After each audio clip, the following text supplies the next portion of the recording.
What is transformer বা transformer কি? Transformer হল একটি বৈদ্যুতিক যন্ত্র যা এক ভোল্টেজ পরিবর্তন করতে ব্যবহৃত হয়, অর্থাৎ ভোল্টেজ বাড়ানো বা কমানো যায়, কিন্তু ফ্রিকোয়েন্সি অপরিবর্তিত থাকে।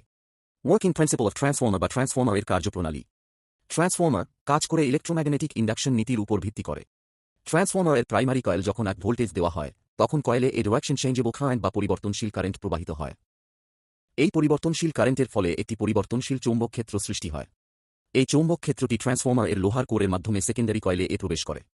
ফ্যারাডের তড়িৎচৌম্বকীয় আবেশ সূত্র অনুযায়ী এই পরিবর্তনশীল চৌম্বক ফ্লাক্সের কারণে সেকেন্ডারি কয়েলে EMF উৎপন্ন হয়। সেকেন্ডারি কয়েলের সাথে লোড যুক্ত থাকলে সেখানে কারেন্ট প্রবাহিত হয়। ট্রান্সফর্মারের প্রকারভেদ।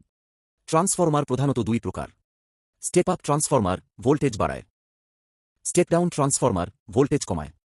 এছাড়াও ব্যবহার অনুযায়ী পাওয়ার transformer, distribution transformer, instrument transformer ইত্যাদি রয়েছে। Like and subscribe.